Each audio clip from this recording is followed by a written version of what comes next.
de GitHub en este momento. GitHub, el único problema que tiene es que suele cambiar a hablar de GitHub. Lo que os voy a contar y lo que os voy a enseñar en este módulo va a consistir en el uso de GitHub en nuestro día a día. Vamos a ver las partes más importantes que nos van a facilitar el crear contenido, el crear commits, el organizar nuestro proyecto, compartirlo con nuestros compañeros de trabajo o con cualquier persona del mundo, y lo vamos a ir viendo poco a poco. Esta es la portada de GitHub en este momento. GitHub, el único problema que tiene es que suele cambiar su interfaz cada poco tiempo, porque al fin y al cabo pues van haciendo experimentos y van viendo, pues vamos a poner ahora este botón aquí, a ver si funciona mejor. Entonces es bastante posible que cuando sigáis este curso, exactamente igual al 100% no sea github.com respecto a lo que estáis viendo en este vídeo. Pero eso no significa que esté mal, los flujos son los que son. Lo único pues que a lo mejor algún botón ha cambiado de nombre o lo han movido un poco o lo han subido un poco, pero bueno, es como funciona el desarrollo hoy en día. Aquí estamos en su portada, tenemos arriba dos botones, uno es Sign Up y otro es Sign In. Sign Up es el que usaríamos si tenemos que crearnos una cuenta por primera vez. La verdad es que hace tantos años que me creé mi primera cuenta que yo cuando abrí esta pantalla por primera vez pensé que me he equivocado o algo, pero no, realmente este es el proceso para crear una cuenta. Vas introduciendo todos tus datos, ¿vale? Yo no lo voy a hacer porque tendría que daros un email un poquito personal, pero si vamos insertando aquí nuestro nombre, la contraseña que queremos y todo eso, podemos crear una cuenta. Es bastante fácil, simplemente seguir los pasos, le vais dando siguiente y en muy poco tiempo, si validáis el enlace que os llegará al correo, tendréis acceso a github.com. Si habéis creado una cuenta en algún momento, pero estáis un poquito que no sabéis cómo continuar, pues no pasa nada, es el momento de recuperarla. Tenéis el botón Sign In también, el cual os lleva a este formulario para que pongáis vuestro usuario o vuestra contraseña. Sea como sea, cuando iniciéis sesión llegaréis a la portada. Y como realmente sería una terrible idea daros acceso a mi GitHub real, porque es un auténtico hervidero de información, creo que es más fácil que lo haga con una cuenta en blanco para no saturaros demasiado de información. Aún así, la portada en este momento de por sí satura, tiene muchísimas partes, pero bueno, esto está pensado también un poco para personas que recién se unen a GitHub. Estos módulos de aquí realmente lo que quieren es hacer la competencia a este curso, porque te explican cosas que puedes hacer con GitHub. Oiga, yo ya estoy aquí para contar esas cosas. Pero bueno, en la parte de la izquierda vemos repositorios recientes. Cuando tengamos múltiples repositorios creados, pues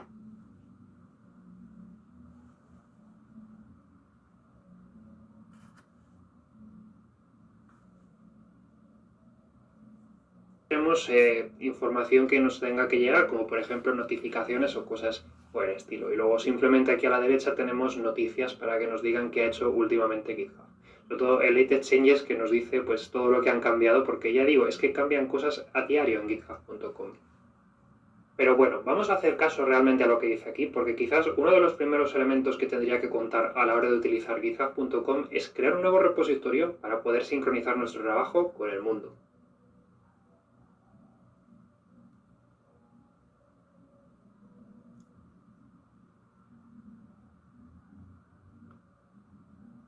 Archivo de readme, es decir, un archivo de texto donde pondrá una información breve sobre el repositorio. Normalmente tener un archivo readme es una buena idea para poder contar información sobre cómo compilar el proyecto, cómo instalar las dependencias, por qué existe este proyecto, cosas como tienes que hacer npm install y npm run build para poder obtener una compilación. Son cosas que deberíamos aclarar. Si estás creando el repo antes de crear tu código como tal vez te interese darle al botón Add a README file para que así ya te cree uno. Pero si en tu repositorio local ya tienes un archivo README que cuenta todo esto, seguramente no lo necesites y por lo tanto puedas dejarlo desmarcado. Así como la opción Git Ignore. Es muy importante dejar un Git Ignore en alguna parte si tenemos archivos que no queremos subir, como por ejemplo archivos compilados, archivos de entorno con contraseñas, archivos locales de base de datos. Hay muchos archivos que no tienen por qué subirse a GitHub. Por ejemplo, cuando tú compilas un programa y obtienes un .exe o obtienes un ejecutable, normalmente ese archivo no lo tienes por qué subir, puesto que puedes compilarlo otra vez simplemente utilizando el código fuente. De modo que para ahorrar sitio es normal ponerlos en el Git Ignore. Si no tenemos todavía ningún Git Ignore creado o si el generador de proyectos que hemos usado no nos ha puesto ningún Git Ignore, aquí tenemos un selector de plantillas con el cual podemos elegir uno más apropiado a nuestro proyecto. Por ejemplo, si voy a trabajar con un proyecto de Android, puede que me interese marcar la template Android, ya que eso generará un Git Ignore que excluirá automáticamente carpetas como la build. Similarmente, si yo estoy trabajando, por ejemplo, con Node.js, Podemos utilizar este, que seguramente lo que hará es ocultar la carpeta no de módulos y otras por el estilo. Y también, si vamos a compartir el código con el mundo, tenemos la posibilidad de especificarle una licencia, para así indicar los términos en los cuales estamos compartiendo el código. Este es un tema legal, pero también es un tema importante. Que estemos compartiendo código en Internet no significa que cualquier persona lo pueda copiar y pegar y utilizarlo en sus propios proyectos. Tendrá que respetar los términos que les indicamos. Y si conocéis más sobre licencias como por ejemplo GPL, MIT o BSD, pues aquí es donde os vendrá bien elegir una ya de antemano para así aseguraros de que las personas que tienen acceso a vuestro código no hagan cosas con las que no estéis de acuerdo, como por ejemplo empaquetarlo sin compartir el código fuente o modificarlo y hacerlo pasar como si fuese vuestras modificaciones y no las suyas. En este caso, por ejemplo, voy a elegir Eclipse Public License por decir algo, y le voy a dar al botón Create Repository. Como he elegido las templates de Gitignore y de licencia, en el repo que se me crea ya aparecen algunos archivos, y ya tengo un commit hecho. Si no fuese eso, porque yo ahora quiero hacer git push, tendría que haberme acordado de haber desmarcado esas opciones. Todo depende de cómo lo queráis ver. Por ejemplo, en este caso he regresado a la pantalla de creación de repository, voy a volver a marcarlo como private, pero no voy a elegir ninguna opción. Esta es la opción que yo utilizaría si ya tengo mi código fuente y todo lo que quiero es subirlo, por favor. Le damos al botón Create Repository sin marcar nada, más allá de si lo queremos público o privado, y con eso se nos crea un repositorio completamente en blanco, donde se nos muestran instrucciones para poder sincronizar nuestro trabajo directamente con la nube utilizando la terminal. Eso es algo que iremos configurando ahora en próximos capítulos de este módulo.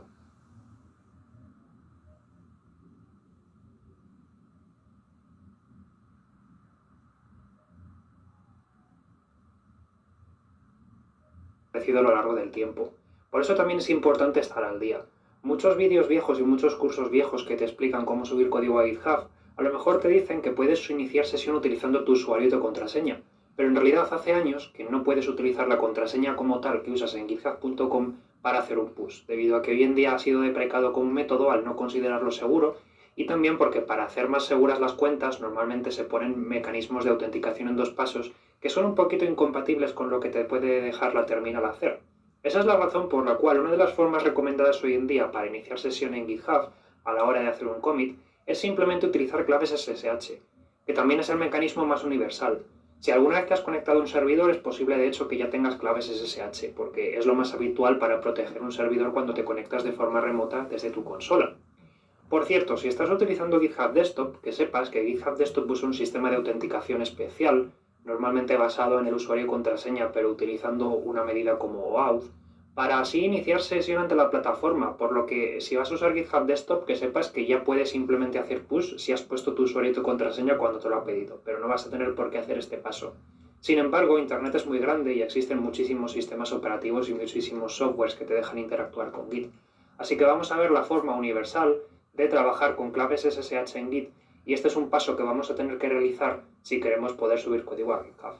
Desde nuestra terminal, lo primero que tendremos que hacer será crear una clave SSH. Digamos que lo que vamos a hacer es crear una especie de certificado secreto que no deberíamos compartir con nadie que no confiemos, que dice somos nosotros, ¿vale? Cualquier persona que tenga ese archivo puede decir que somos nosotros, por lo tanto habrá que protegerlo un poquito bien. Nosotros le vamos a entregar un fingerprint de ese certificado que generemos a GitHub para que así pueda tener una lista de certificados seguros, y si en algún momento alguien hace push y lo hace con nuestro certificado podrá decir ok, es esta persona, adelante. Entonces el primer paso será generar precisamente ese certificado. ¿Cómo lo hacemos?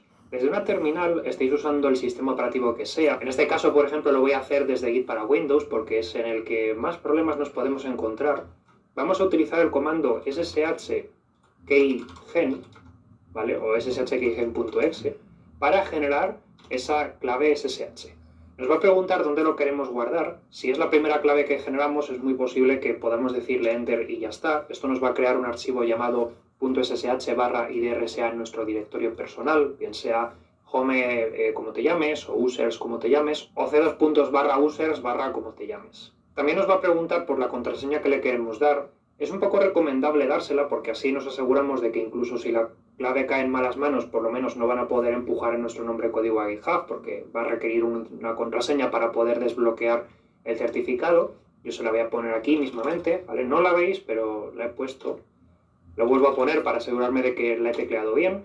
y con eso me crea mi clave SSH, ¿vale? También me genera este bonito ASCII que parece una tontería, pero es útil para comprobar que la clave se ha generado bien, ya que no habrá dos claves SSH creadas en este planeta o incluso en este universo que tengan el mismo ASCII acá.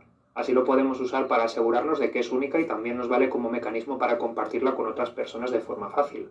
Ahora lo que tendremos que hacer será tomar el archivo que nos ha creado acá y donde pone Your public key has been saved, ¿vale? Este de acá, e irnos a la carpeta en la que se encuentra. Que ya digo que típicamente será la carpeta .ssh dentro de tu directorio personal.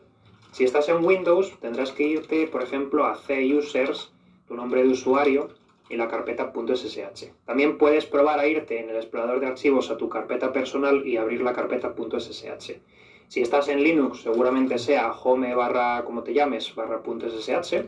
Y si estás en macOS, seguramente será users barra, como te llames, barra .ssh.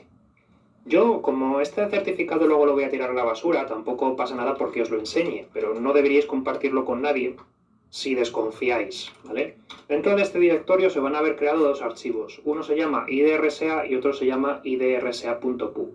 El idrsa es el certificado, ¿vale? O sea, esto lo puedo enseñar por pantalla para que veáis que son números y letras, es imposible de comprender.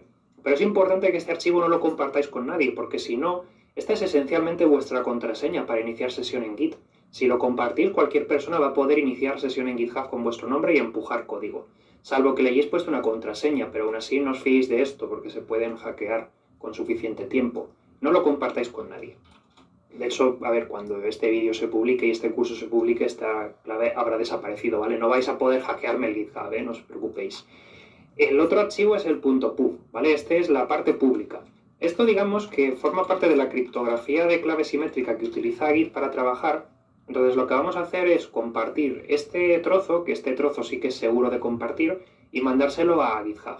Y con eso, cuando nosotros utilicemos Git para hacer push y para subir código a GitHub, va a ocurrir una cosa muy interesante. Esta contraseña y esta contraseña están relacionadas, es decir, es muy fácil para Git y para SSH en general asegurarse de que este archivo y este archivo coinciden porque de algún modo el algoritmo criptográfico pues las relaciona entre sí.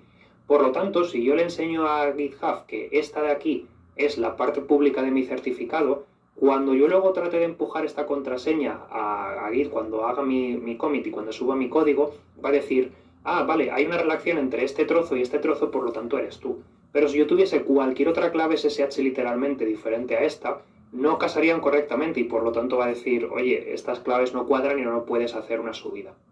¿Cómo se puede instalar esta clave en GitHub?